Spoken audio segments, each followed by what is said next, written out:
cyacu. Igice cya mbere turagisoma mu Byakozwe n'Intumwa, ni igice cya kabiri turagisoma cyose.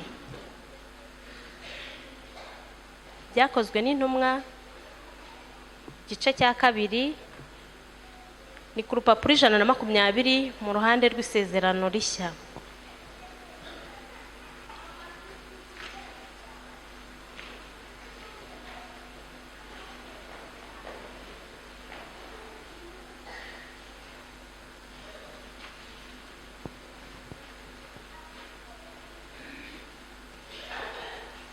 Reka dusome. Uko Umwuka Wera yamanukiye intumwa. Umunsi wa Pentekote usohoye, bose bari hamwe mu mwanya umwe bahuje umutima.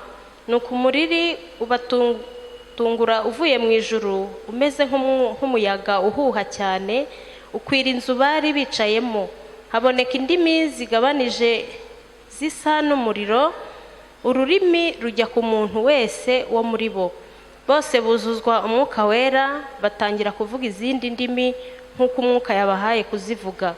Muri Yerusalemu habaga Abayuda b'abaturage b'abanyadini bari baraturutse mu mahanga yose ari munsi y'ijuru. Uwo muriri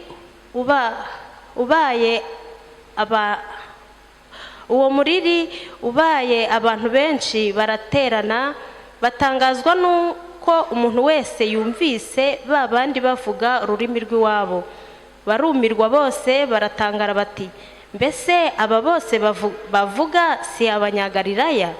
None se niki gitumye twese tubumva bavuga indimi z'iwacu za kavukire?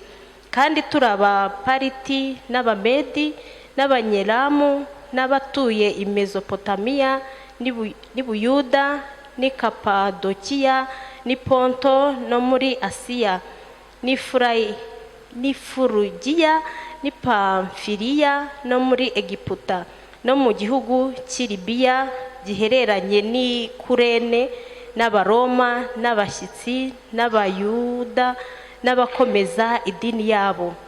Kandi n'Abakirete n'Abarabu turabumva bavuga ibitangaza by'Imana mu ndimi z'iwacu. Bose barumirwa bibayobeye, barabazanya bati, mbese ibi ni ibiki?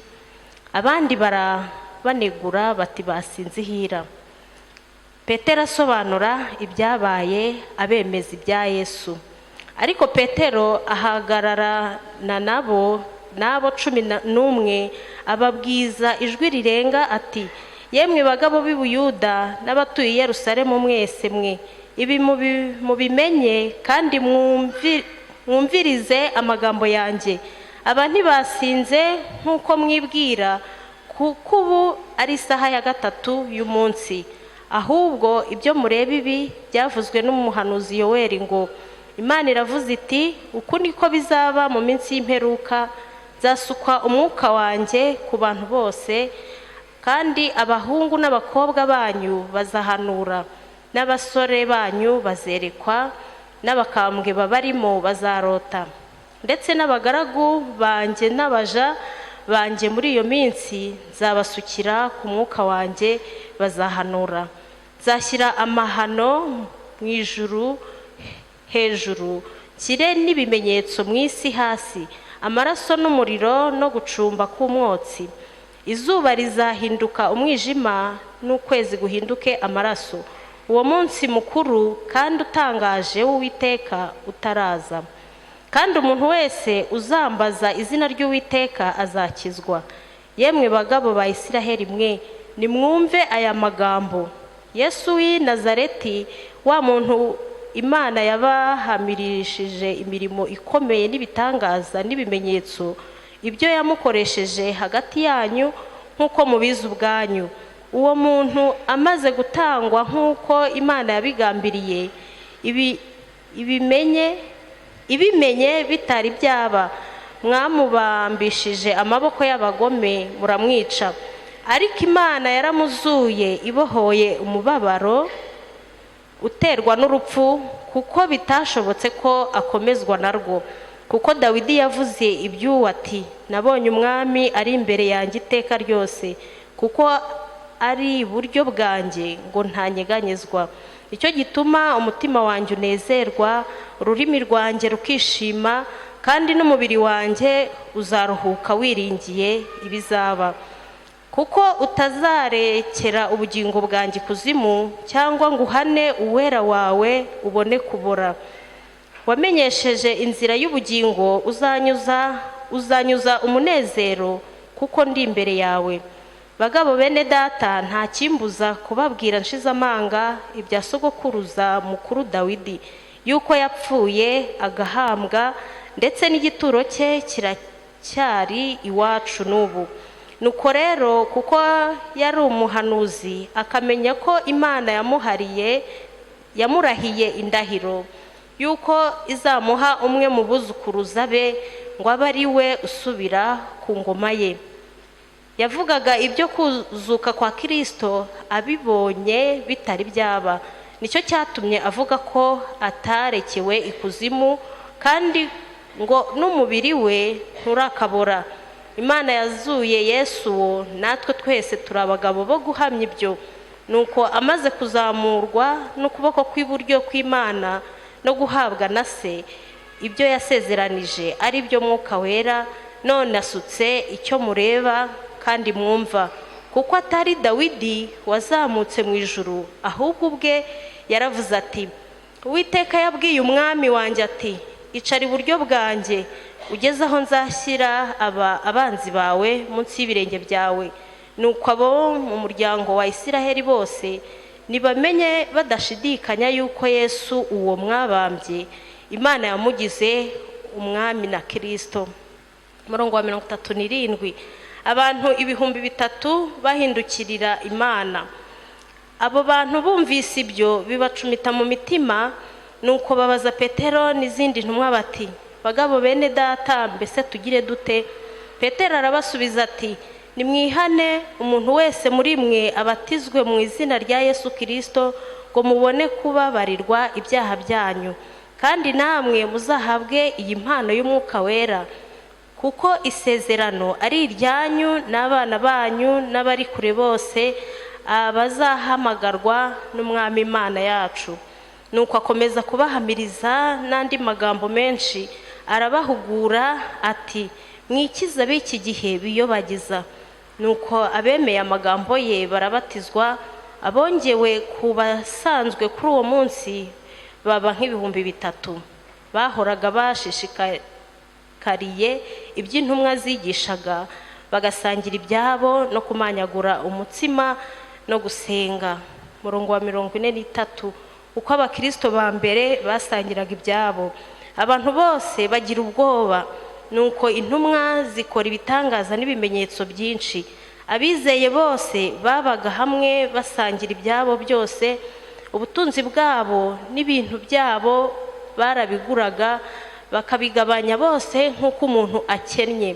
Kandi iminsi yose bakomezaga kujya mu rusengero n'umutima uhuye, n'iwabo bakamanyagura umutsima, bakarya bishimye, bafite imitima itishama, bahimbaza Imana, bashimwa n'abantu bose. Kandi uko bukeye Umwami Imana akabongerera abakizwa.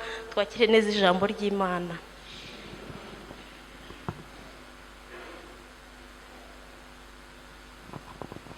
Igice cya 2 turagisoma muri Luka ibice 24. Turasoma umurongo waho wa 48 n'uwa 49. Luka ibice 24, umurongo waho wa 48 n'uwa 49. Tusome mu izina rya Yesu. Nimwe bagabo b'ibyo, kandi ndore ngiye kuboherereza ibyo data yasezeranye, ariko mugume mu murwa kugeza ubwo muzambikwa imbaraga zivuye mu ijuru. Twakire neza ijambo ry'Imana.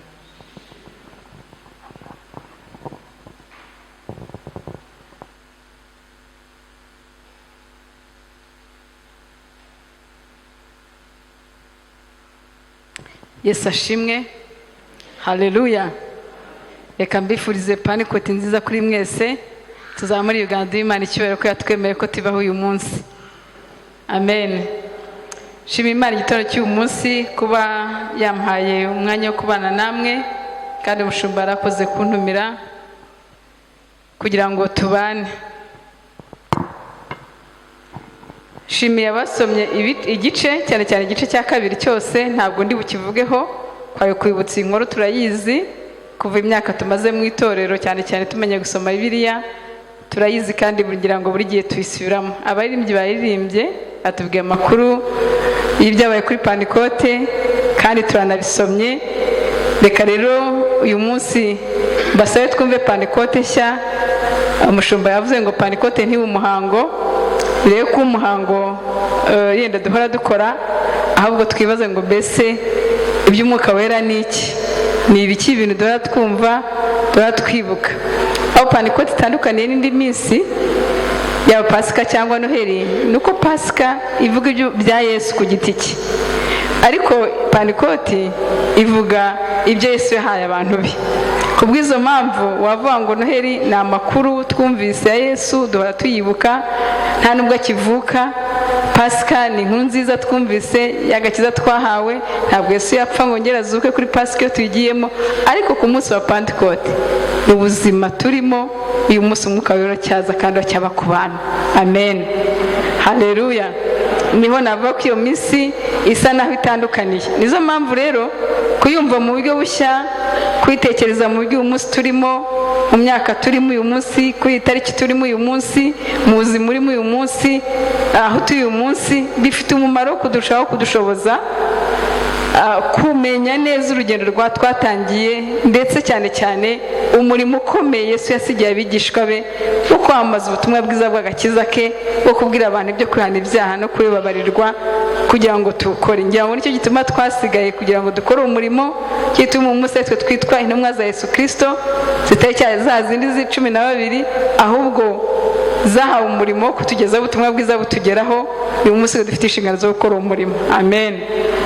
Zamvu rero shaka tuganira Pantekote mu buryo bw'ubuzima bwa buri munsi, mu buryo twumva bushyashya buri muntu wese kandi mu mwanya we. Shaka tuganira ku ngingo 3, ndi buvuge wenda nihuse kugira ngo ntatwara amasaha. Iyo mubiri utavuga neza ntabwo byoroshye kuvuga mu gitondo nyuma sasa na nyuma mu itana rya kabiri. Ni Umwuka w'Imana ugufasha. Amen. Ariko ndizera ko riri buze kuko rirahari. Yesu ashimwe. Ndashaka tuganire icyo Umwuka Wera atari cyo, naho duhera. Icyo nakwita gisa naho abantu bafata Umwuka Wera, cyangwa se twumva, cyangwa dufite ukuntu mu bitekerezo byacu tubufite, ariko rimwe na rimwe atari ko kuri k'Umwuka Wera. Hanyuma turangira turazoganira noneho ese Umwuka Wera niba atari icyo turi gutekereza, Umwuka Wera ni iki? Niturangiza ingingo ya 3 ndi buvuga nayo yihuta, ni iki uyu munsi iteraniro rya hano ku Kicukiro na Paruwasi twakwifuza nk'impano y'Umwuka Wera kugira ngo dufashe uyu murimo Yesu yadusigiye, kugira ngo dushobore kugeza ku bandi. Ni iki twakwifuza uyu munsi? Reka rero mbere ku ngingo ya mbere ivuga ngo mbese Umwuka Wera ni iki atari cyo. Cyambere, Umwuka Wera ntabwo ari umuyaga, ntabwo ari umuyaga uhuha. Banavuga ngo ibiti n'ibihuha bikagwa, Umwuka Wera ahari. Oya, ntabwo Umwuka Wera kandi si umuriro. Umunsi ngo yenda amatara yake cyane, cyangwa se tubone urumuri rudasanzwe, umuri yumve ko ari Umwuka Wera, ari wo Mwuka Wera. Birashoboka impamvu aya magambo mvuze arakoreshwa muri ko yabayeho kuri uwo munsi, ariko ni uburyo Umwuka Wera waje. Yashobora no kuza imvura igwa cyangwa izuba riva, cyangwa se turi no mu rugo, ariko byumve ko atari umuyaga, cyangwa se ngo tumve ko ari umuriro. Umwuka Wera kandi ntabwo ari amarangamutima yacu, ntabwo ari amarangamutima yacu, kuko umuntu yumva ibyiyumviro bye ngo biri ko bihinduka Umwuka Wera. Wenda turaza komeza kwivugaho. Umwuka Wera kandi si indimi zitumvikana, ntabwo ari ururimi rutumvikana umuntu yavuga ngo avuge ngo ndumva mvuga undi mu mwuka, kuko ndi kuvuga ururimi numva rutumvikana. Nanjye ubwanjye numva ngo ntekeze ko urwo rurimi ari rwo Mwuka Wera. Ndaza kugera ku gice cyanjye 3 sobanure ururimi rw'Umwuka Wera. Hanyuma ikindi nanone, Umwuka Wera nta muntu wiga. Ntabwo umuntu ashobora kuvuga ngo ufite diplome yari yose ku rwego rwose umwuka wera. Nta hantu umuntu ayiga ngo ajye mu bitabo abyiga bati ndumva nararangije kwiga, nk'uko umuntu avuga ati njye narangije kwiga ubwarimu ndi mwarimu. Nta hantu rero wakwiga ngo usome ibitabo cyangwa se umwarimu akwigishe umwuka wera wumve ukugiyemo, wumva urawufite. nuko uyu munsi nawe nzi gutera urushinge kubera ko nize ubuganga. Ntabwo umwuka wera rero umuntu yakusoma mu bitabo, ntabwo umwuka wera yawumva. Ikindi cyane nanone kitari cyo, ntabwo umwuka wera umuntu awutiza undi cyangwa awutire ngo ntekereze ngo uyu mubyeyi n'inshuti yanjye njya mbona kweshwa n'umwuka wera. Ku bw'izo mpamvu ntabwo hari muri kino cyumweru kandi ndi muri korari nawuntiza wunsigire, ntabwo bishoboka. Umwuka wera ni pasono cyangwa se ni ikintu cy'umuntu ku giti cyawe. Ni Imana igusanga ubwawe ikawuguha ukabana nawe kubera uburyo ubanye n'Imana kandi uburyo wowe wakiriye. Ntabwo umwuka wera rero umuntu awutiza undi, nta nubwo umwuka wera umuntu awanduza undi. Hari igihe tuba turi mu giterane, munyemere njye iyo mvuga ukuri kugira ngo twumve ibintu birimo. Cyangwa turi mu masengesho umuntu akagira umugisha wo kuba umwuka wera ndetse rimwe na rimwe rwose ukamubamo, nanjye bikafata. Ntabwo nawe ko umuntu ko numva umwuka wera wamubayeho ari no kuvuga n'indi myenda, nanjye ndumva bifashe. Ntabwo umwuka wera umuntu awusiga undi kubera ko begeranye, cyangwa kubera ko bicaranye, cyangwa ko bari muri korari imwe, cyangwa kubera ko bari mu cyumba cy'amasengesho. Ntabwo awugusiga kugira ngo nawe uwo mwanya uze. Buriya biriya rimwe na rimwe twumva hari igihe bizana amarangamutima yacu. Umwuka wera ntabwo aranga amarangamutima. Ntabwo rero umuntu awusiga undi, ntawutiza undi, ntawugura, ntanawucuruza ngo avuge ngo mfite impano y'umwuka wera cyangwa ufite, ndumva ntawucuruza. Numva naza hano mukajya munyishyura kugira ngo mbabwire iby'umwuka wera, kugira ngo mbigishe. Dukura kera, dukizwa kera, ariko n'umunsi abantu bacyabitinya. Abantu batinyaga ibintu bijyanye n'umwuka wera. Umuntu yavuga ngo ni umunyamwuka, mukamutinya no kumusuhuza n'umwegera. Umunsi umwe turi muri nyobora paruwasi ya Kiyovu, wigeze kuza korari, ntabwo nibuka paruwasi yaturutsemo, irazizana n'umukecuru tambaye iniforume nk'izabo, utanaririmba muri iyo korari, kuko korari yakira abantu batoya. Umukecuru araza yicara na korari, abana korari, nahaguruka, ntagira ate. Nza kubaza abaririmbyi ndabase ko nabonye umuntu hariya katari umuvugabutumwa mwari mwazanye, kwa mutamuturangiye mu bashyitsi baherekeje, uriya ni muntu ki? Batubwiye pasiteri ntuvuge, uriya ni umunyamwuka wacu, aramutse ataduherekeje ntabwo indirimbo zatambuka, aramutse atarimo kudusabira abadayimoni bakwinjira no mu rusengero. Ntabwo noneho buriya rero mbese twese yaradufatiye kugira ngo nyine umwuka we wari utuyoboye. Birimo murabyumva? Bati buriya turagendana, tumwishyura itike, agendana natwe, afite ukuntu yitwaye, n'uko avuga, n'uko ameze, n'uko ahagaze mu nguni, n'uko yicaye. Ntabwo umwuka wera ari monopole y'umuntu, cyangwa se ntabwo ari ikintu cy'umuntu afata ngo ashyire mu mufuka ngo abugire uwitirirwa abandi ntibawitirire. Ntabwo ari byo. Hagire agatsiko kamwe tuvuga ngo bariya ni abanyamwuka bice hariya, nyamara no kubasuhuza mujye mubyitondera, bariya nibo bonyine. Nara mu rusengero nadahagarara ngo akwinjize. Hari n'isengero twaba tubiganira, biraterana rya mbere rirangiye batubwira ati hari urusengero rubamo umuntu bagize uw'umwuka. Iyo winjira akubwira ngo tambuka wicara aha, yakwinjira akubwira ngo umwuka arambwiye ngo wowe sohoka, baturwa urusengero pasiteri ngo ntanategura, agomba gutegereza ko uwo muntu ufite umwuka ari bumubwire icyo ari bubwirize yinjiye mu rusengero. Murimo murumva icyo umwuka atari cyo? Ndimo kubabwira icyo umwuka atari cyo. Amen. Turimo turiga, munyemerere tubyige tubyumve.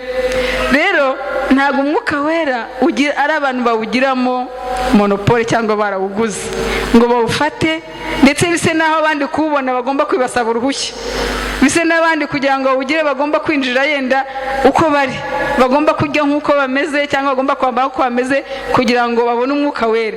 Ngo tube hano dufite itsinda tuzi ko ari iry'umwuka wera, uwo munsi ridasenga umutekano ubure, cyangwa se tujyana aho rishaka, haba muri ko cyangwa ari umwuka wera. Mbabwire ngo rero nta muntu ufata ngo awuzirika awugire uwe.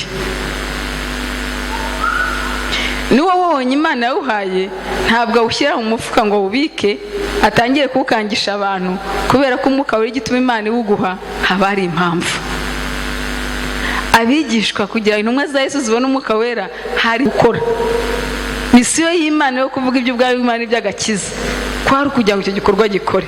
Ntabwo kwari ukugira ngo bavuge ati burya rero ntabwo mubizi twabanye na Yesu, ko mutubona burya mutwitegereze twabanye na Yesu, kubw'izo mpamvu turi abanyamwuka. Oya, kwari ukugira ngo umurimo wo kuvuga iby'ubwami bw'Imana no kuvuga ibyo kubabarira ibyaha no kuvuga iby'agakiza Yesu yaraje gukora baba ari ukomeza. Bagombaga rero kuwukora, kubona umwuka wera kugira ngo bafashe kugera ku bandi. Hanyuma rero hamwe n'ibintu ushobora gutekereza byose bimurangamutima yawe wakwibwira byitwa utekereza ko ari umwuka wera, ibyo nibyo natangiye mvuga ngo reka twumve umwuka wera muri kino gihe cya none. Twumve umwuka wera muri kino gihe cya none, twe kumva ko hari umuntu ufite mu buzima bwose butabaho umuntu asambana umwuka we yitwa umunyamwuka, abeshye yitwa umunyamwuka, arwane yitwa umunyamwuka, asinde yitwa umunyamwuka. Ntabwo ari byo. Umwuka wera rero ni iki? Umwuka wera ni ubuzima bw'umuntu wahuye na Yesu Kristo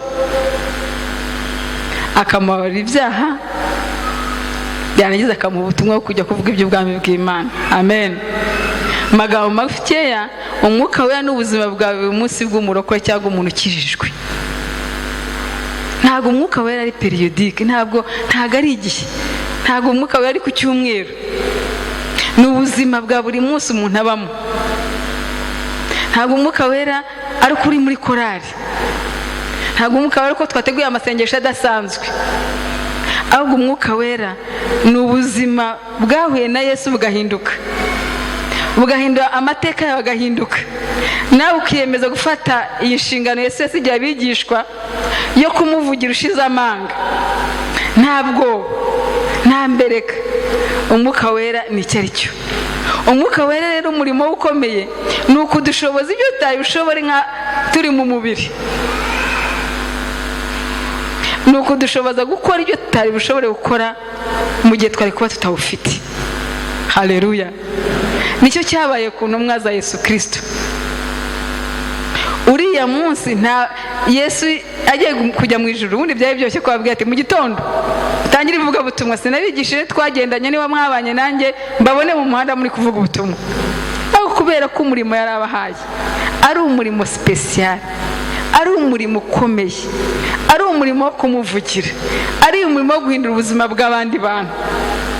Byari ibintu byagomba kwitonderwa, bagomba gutegereza kugira ngo babone ibikwiriye byose bituma bajya kuri uwo murimo.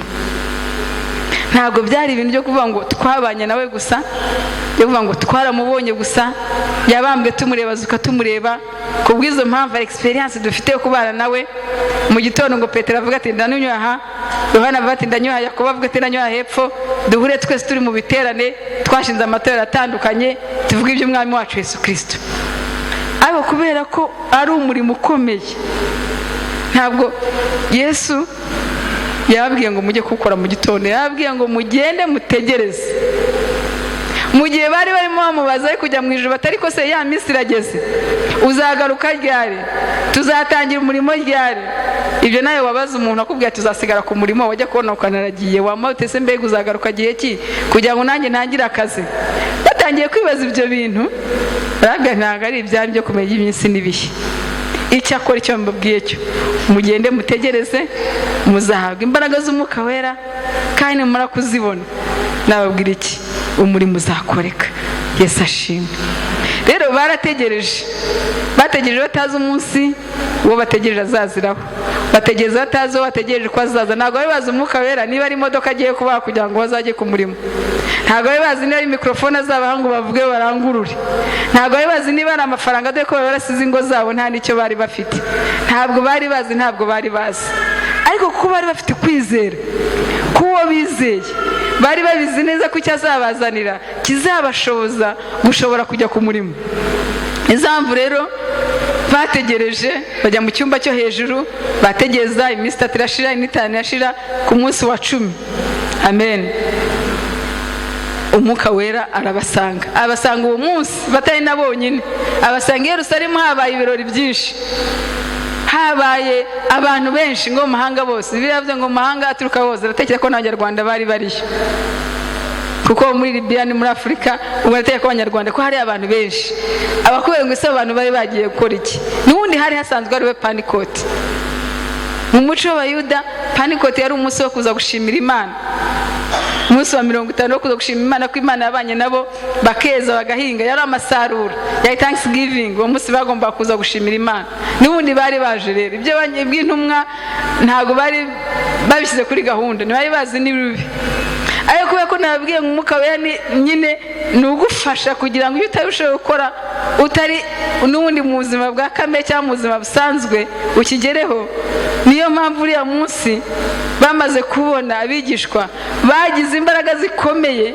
zo gushaka kuvuga iby'umwami wacu Yesu Kristo amen ikimenyimenyi watangiye kubivuga akanabivuga cyane yari Petero iyo ataza kuba ari umwuka wera ntabwo ari bushobora ko ariko akavuga ati njyewe ndavuga iki si njyewe ugiye bihakana Yesu sinamwihakanye gatatu ntabwo ndose nkwiriye ntabwo ibisabwa kugira ngo mvugire umwami Yesu birimo ntabwo mbikwiriye kuko naramwihakanye agacika intege akavuga ati sindi ubishobore kuko yari umunyantege nkeya ariko umwuka wera icyo agomba kuza kwari guhindura ubuzima bw'intumwa kugira ngo n'abana abanyantege nkeya bashira amanga Petero avuga ngo ndimo ndabivuga ashize amanga ukurikije igice twasomye ikiganiro cyane cyane Petero navuze umwanya munini arabivuga avuga ibya Yesu uko mu isezerano ko hano yavuga ati nubwo mwatangaye biri kutubaho ni uwo nguwo urimo kubidutera mu buzima busanzwe ntabwo watekereza ko ari Petero bivuge nk'umunyantege nkeya ariko kubera umwuka wera aje agahindura ubuzima bwe kugira ngo nawe ashobore kugera ku bandi byamubayeho rero umwuka wera mu murimo we ni uguhindura ubuzima bw'umuntu kugira ngo ari umunyantege nkeya aho ari umunyabwoba ashobore gukora kandi akorera Imana ashobore kugera ku kindi gishobora gufasha ubuzima kugira ngo bushobore gukomera rero umwuka wera ni ubuzima bwa buri munsi bw'umukristo wihanye kandi wemewe gukoreshwa n'Imana kugira ngo ageze ubwo buzima bwiza bwa Kristo ku bandi bantu bamukeneye ndimo ndatekereza yuko twese twahamagaye kuba abakristo kandi niba warakijwe ukizera ukaba wumva ubwo buzima bwo guhindura amateka Yesu yaguhindura amateka ufite umwuka wera witekereza ko ufite ipfunwe kubera ko hari ibintu biri sofitike cyangwa se ibintu bidasanzwe udakora ahari ushobora kuba utaragana ngo wigaragure hano hasi ushobora kuba utaravuga mu ndimi ntabwo ari kivuga ko udafite umwuka wera ntabwo ari cyo rimwe na rimwe hari igihe abantu bakura bumva hari ibyo batageraho bikanagutera kutisengera bikanagutera kutibwira Imana bikanagutera kumva hari umuntu ugomba guhora guhetse bikanagutera kumva ufite ihungabana mu mutekerezo byawe kubera ko wowe ubwawe utekereza ko udafite umwuka wera kuvugana n'Imana ahubwo ugatekereza yuko hari undi muntu murabizi iminsi ya none hari undi muntu ndetse kuganira n'umuntu bambwiye ati rega wewe pasiteri nta byawe buri muntu wese muri kino gihe afite umusengera afite umunyamasengesho ndavuga noneho mwabaye nk'abandi biburayi buri wese agira umunyamategeko mubwira uko amategeko ari bugende mubwira ko yishe umuhanda mubwira ko yishe iki ndavuga njyewe gusenga baransengera ariko mpamya neza haleluya ko mfite umwuka w'Imana uganira n'Imana amen ikambwira ibyanjye kuko ninjye mbizi neza nayo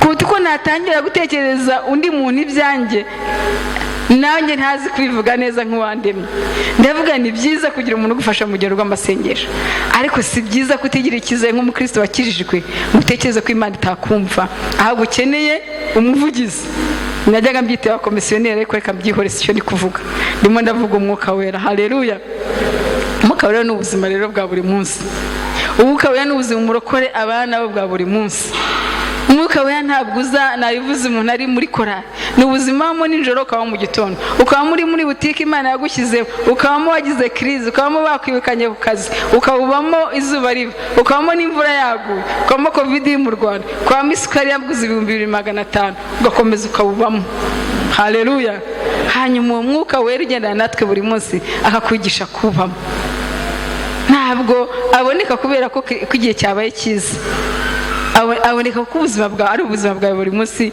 ugomba kubamo reka nihute njye ku cya gatatu kugira ngo nihute icya gatatu rero navuze ngo tumaze gusobanukirwa byose tugatekereza icyo umwuka wera atari cyo icyo abantu bafite mu bitekerezo byabo ariko mu by'ukuri kitari cyo, tukaba tumaze gusobanukirwa icyo umwuka wera ashobora kuba ari cyo nako ntashobora, ahubwo wowe ushobora kubitekereza ko wabitekereje wabyumvise. natekereje ndavuga ngo ese ubundi uyu munsi kuri iyi panikoti niki kintu twasaba Imana? ikintu tugiye gusaba Imana rero ni ukuvuga ururimi rw'umwuka wera. Haleluya, amen. ni ukuvuga ururimi rw'umwuka wera. ururimi rw'umwuka wera narwo rero reka ndibasobanurire mu buryo bworoshye. ururimi rw'umwuka wera ni ururimi wumva uvuga wowe, ko twe twamaze kuba twe twahamaye kugira ngo dukore umurimo w'Imana. ni ururimi uvuga umuntu wese akakumva mu gihugu arimo. Amen. mugiye kumbwira muti pasese tugiye kwiga Ikidage, twiga Igiheburayo, twige n'Ikigiriki. yababwiye ko nubwo tutuye twese mu Rwanda, nako umuntu wese afite igihugu atuyemo, sibyo se? twese nubwo twaje hano mu rusengero, ariko umuntu wese afite igihugu atuyemo. igihugu utuyemo ni umutima wawe n'ibyo utekereza. ubu turi hano mu rusengero, hano umuntu utuye mu gihugu, uri mu gihugu cy'amashimwe akavuga ati Imana naraye mbyaye, Imana ushimwe, ya pasi yaretse kubwiriza ahubwo tugashima gusa kuko nabyaye umwana wanjye yarangije. uwo ari mu gihugu cy'amashimwe kandi agituyemo. hari undi muntu turi kumwe hano uvuga ngo Mana naburaye, nta nubwo nzi ko n'amasaha yagera. iya pasiteri yavugaga ibyo ku isoko gusa, nuko isukari iri bugabanuke cyangwa nuko bari bumfashe nsohotse. uwatuye muri igihugu nubwo ndi kuvuga, ariko ari muri icyo gihugu yicanye natwe. hari undi muntu waje hano umusenge akabatima, iya pasiteri ivuga iby'abagore n'abagabo, kuntu umugabo wanjye twaraye tumeranye nabi, n'ubu naje tutavuganye, naje nkubise urugi, twagenda icyakora duhuriye mu rusengero kuko twese twitwa abakristo bo mu rusengero muri korali, ariko nijoro ntabwo twavuganye. umuntu twicaye hano ari mu gihugu atuyemo. hari undi muntu utuye mu gihugu cy'umubabaro. umugoroba uyu munsi turimo akavuga ati ndababaye, hari ibintu byambabaje, hari ikintu cyankomerekeje, hari igihugu ntuyemo cy'ubukene. ntabwo pasiteri ibyo ari buvuge aravuga ibintu ntarimo kumva kubera ko ndi mu gihugu cyawe cy'ubukene. rero ururimi rw'umwuka wera ni ururimi wowe wahamagawe, wagiriwe umugisha ukabona umwuka wera, uvuga buri muntu wese muri icyo gihugu atuyemo agashobora kumva iby'agakiza urimo kuvuga. Haleluya, amen. Imana ifashe kugira ngo tubyumve. ni ururimi uvuga, urimo uvuga ibya Yesu Kristo, umuntu waburaye akakumva mu gihugu atuyemo cy'inzara.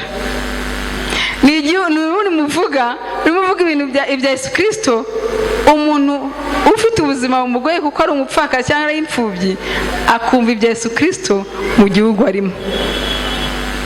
icyo Yesu yahereye abigishwa uriya munsi, impano y'indimi, nabo ubwabo barabivuze ngo twese turimo turabumva bavuga indimi z'iwacu za kavukire.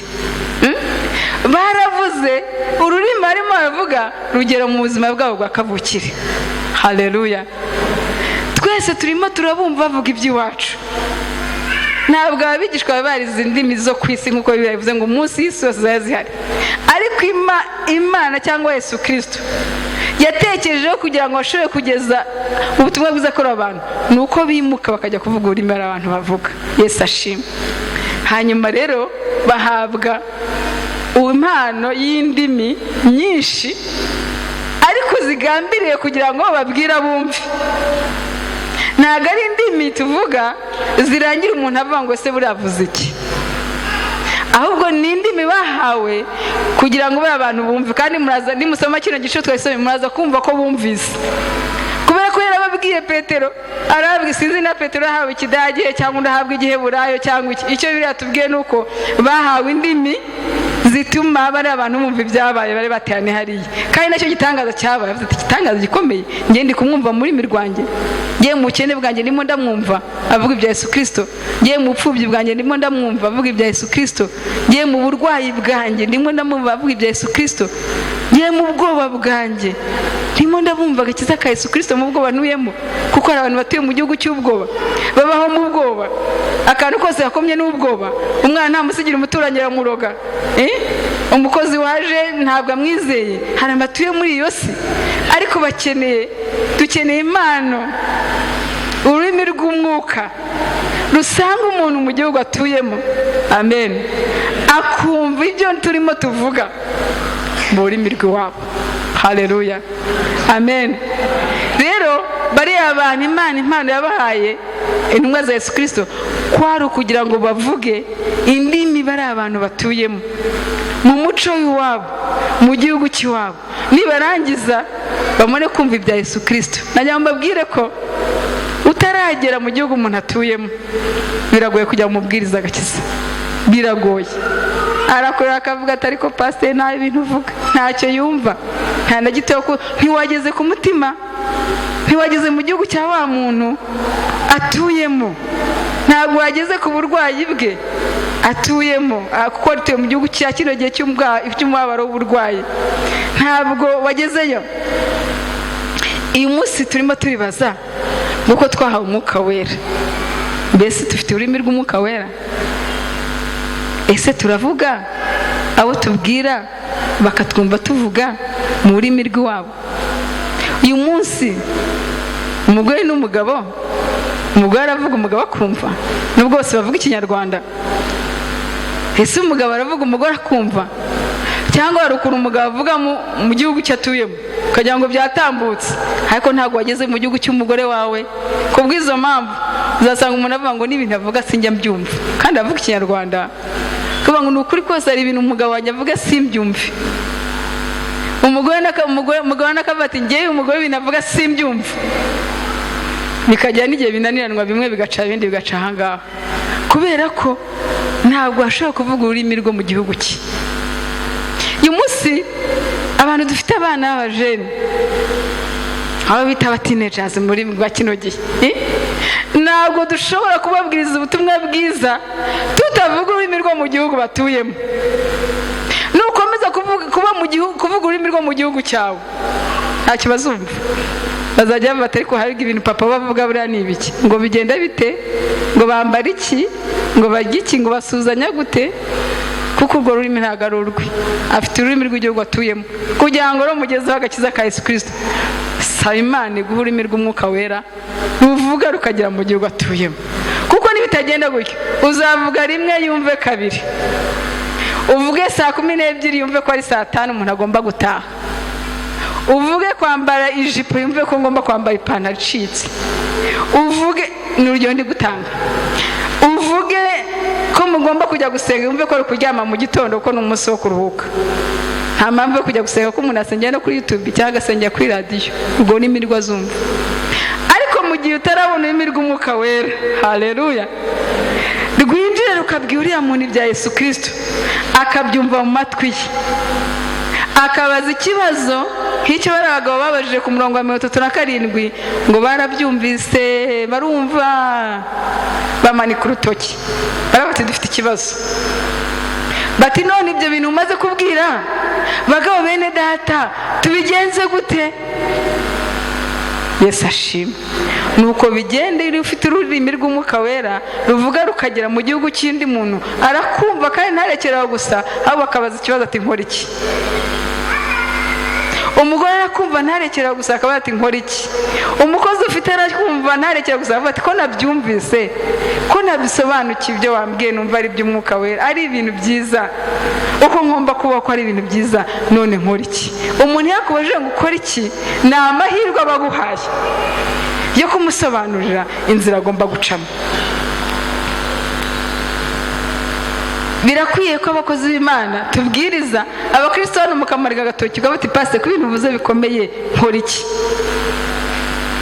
Baje rero Petero amubwira ngo dukora iki.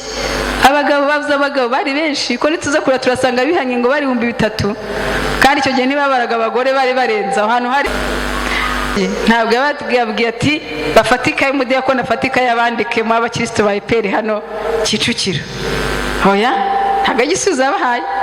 Ari nkanjye hano abantu bihanye kabaza ngo dukora iki, baza navuga ni abadiyakoni mujye hara mu nguni, manze mubandike naho baturuka, naho bavuye, banababwiye n'akazi bakora, banababwiye n'impano bafite bazakoresha mu itorero, hanyuma tuzabakire. Ubanza ariko nahita mbigeza nk'umupasiteri ukeneye abakristo, ariko cyari gisobanutse igisubizo. igisubizo cyari gisobanutse. Barababwiye ngo nimwihane. Haleluya. Kuko nicyo cyari gikenewe. Yabwiye ngo nimwihane, nyuma muhatizwe mu izina rya Data twese n'Umwana n'Umwuka we, ngo ibi namwe muri kubona dufite ni impano zanyu, namwe bizabajyaho nta kidasanzwe. Mwumve ko ari ibyanyu, namwe bizabageraho. Ibi yatubwiye ngo uwo munsi rero ibintu bikomeye byabaye, ngo abakristo 3,000 barihanye. Haleluya. Reka duhe Imana icyubahiro. Bariya abakristo ba mbere, abakristo babyawe n'Umwuka wera. Ntabwo babyaye n'amarangamutima ko bafite urusengero rwiza. Ntabwo babyaye nuko bagiye kubaha ibishyimbo. Ntabwo babyaye nuko bagiye kubashyira mu idini ryiza. Ntabwo babyawe n'ikindi.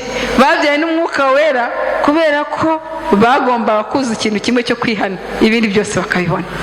Niko itorero rya mbere rya Kristo ryatangiye. Umunsi turimo turizihiza umunsi itorero rya Kristo ryatangiye. Ubundi bari abanyedini, ubundi bari abakurikiye Yesu, ariko uwo munsi uyere kuri 3,000 n'abari bahari. Ni itorero rya Kristo ryatangiye. Ritangira gukora, rikora kuko nk'iyobowe n'Umwuka wera, ngo bagakunda kumva ibyo abigisha bigisha, bakunda gusenga, bakunda gusangira, bagakunda. Ngo kandi noneho bagashimwa n'abantu bose, umunsi ku munsi Umwami w'Imana akabongera bakizwa. Haleluya. Turimo turashaka gukora umurimo Yesu yadusigiye wo kwamaza iby'ubutumwa bwiza n'by'agakiza ke, kandi twaraje tukora n'abakristo bakanihana bakanakizwa. Kandi dukeneye kubona ko Umwami w'Imana twongerera abakizwa. Hari igihe abantu baza mu rusengero ariko akatari Umwami w'Imana wabongereyemo ko badakirijwe, ahubwo bakaza rimwe na rimwe ikibazo, bagateza ibibazo mu rusengero. Muzamubyumva banajya mu rusengero zigacikamo kabiri, bamwe bakaba Paulo abandi bakaba aba Paulo. Burya ntabwo ari Umwuka w'Imana wabongereyemo, aho Umwuka w'Imana yongereyemo. Haleluya. Baba abakijijwe. Umwuka w'Imana abongera abindi muri korali, azabongeremo abakijijwe. Ariko nibaza bakurikiye ko mwambaye imikenyero myiza, by the way mwambaye neza, ntabwo bazaba bazanywe n'Umwuka w'Imana. Imwe mwazaba baje ko bakurikiye amajwi, bakurikiye umukuru urimo, batandikiye muri umuna urimo. Ntabwo rero bizakora. Nababwiye ngo Umwuka wera nta wundi, nta uzawukopa undi, nta uzawuguriza undi, nta uzabaganyiriza undi. Ni uwawe n'Imana yawe, kuko ari byo mwemeranyijwe. Imana ishimwe cyane. Ese uyu munsi ufite Umwuka wera? Niba ufite ururimi rw'Umwuka wera uri kuvuga, umuntu akakumva mu gihugu atuyemo. Ese pasiteri ahagaze hano arimo avuga, umukene amwumva mu gihugu atuyemo cye cy'ubukene? Umuntu wabuze aho aba yumva ijwi rimuhumuriza riturutse ku gakiza k'Umwami wacu Yesu Kristo mu hantu ari yabuze aho aba? Rero Imana idufashe, twe twahamagariwe uyu murimo wo kwamaza iby'ubutumwa bw'Umwami wacu Yesu Kristo, niyo nshingano. Itwigishe kumenya neza kuvuga ururimi rw'Umwuka wera. Amen. Nibyo bizatuma abahari hanze ahangaha twita ko abanyamahanga, nigituma tuzababwira bakumva, kuko twavuze ururimi rwo mu muco wabo, ko twavuze ururimi rwo mu gihugu cyabo, hanyuma akamenya agakiza k'Umwami wacu Yesu Kristo, bakihana Umwami akongerera abakizwa. Imana ishimwe cyane. Rero ndabifuriza mwese kuri Panikoti, ngo babere Panikoti nye. Va mu bwoba, Umwuka wera ufite, niba warizeye ukakira Umwami n'umucunguzi w'ubugingo bwawe. Haleluya. Amen. Wikwigana uko Umwuka wera ntawe wigana. Imana igufitiye uwawe, ifitiye uburyo gukoresha, ifite uburyo uzageza ubutumwa bwiza ku bandi. Yenda mu kazi mu isoko ucuruza, Imana izaguha ururimi ubwire bagenzi bawe bacuruzanya kugira ngo bamenye ko kwiba bakanusura ifu y'ubugari ari icyaha. Imana izaguha ururimi rw'Umwuka wera kugira ngo winjire mu gihugu cyabo, hanyuma ubabwirize, baze basanga Umwami wacu Yesu Kristo. Mureke duhaguruke dusenga Imana. Duhaguruke dusenga Imana, twinginga Imana kugira ngo aho tubana bari mu gihugu kindi, cyangwa uyu munsi ukavuga umugore akakumva, cyangwa uyu munsi abana bakumva, cyangwa uyu munsi abamuturanye bakumva, kuko Imana yaguha ururimi rw'Umwuka wera rugera mu gihugu cyabo. Mwami Imana yacu turagushimye, turagushima kuri Imana yumva, turagushima kuri Imana ifite imbaraga, turagushima ko ufite ubutwari. Uyu munsi itorero ryawe turibuka igikorwa gikomeye Umwuka wera wahaye abigishwa intumwa kugira ngo bashobore kuvuga ibyawe, itorero ryaguke. Uyu munsi turi imbuto cyangwa turi umusaruro w'intumwa zawe zagejeje ubutumwa bwiza ku isi yose na hano ku Kicukiro tukaba twaramenye iby'agakiza kawe. Uyu munsi ntituri guhamagara rero, ese dufite iki cyo kujyana? Turasaba imbaraga z'Umwuka Wera kugira ngo uduhe ururimi tuvuga, abo tubwira bakatwumva nubwo batuye mu bihugu bitandukanye. Reka dugusabe imbaraga z'Umwuka Wera kugira ngo uduhe indimi z'Umwuka Wera, tuvuga abashonje bakatwumva, tuvuga abasambanyi bakabyumva, tuvuga abihebye bakabyumva, tuvuga abasinzi bakamenya ko ari bibi bakabyumva. Twemere twinjiye muri kiriya gihugu cyabo, kandi n'ubundi imbaraga z'Umwuka Wera ni ukujya aho tutari bugere nk'abana b'abantu. Nizo mpamvu nubwo utekereza ko hakomeye kuhagera, ariko na Petero mu ntege nkeya yageze ku mitima y'abantu bari bateraniye hariya. Babanje kumwita ko ari umusinzi, babanje kumunenga, babanje kuvuga ko atuzuye, afite ibibazo bikomeye, ariko aza kurangiza ageze mu cyo Umwuka Wera yamwifurije gukora. Turasaba imbaraga z'Umwuka Wera kugira ngo itorero ryaguke, kugira ngo ubuzima dufite waduhaye nk'abakumenye bugere ku bandi. Izamvu tubyizeye, twizeye ko ubikora, ko Imana twizeye, ni mu izina rya Yesu Kristo umwami wacu tubyizeye, amen.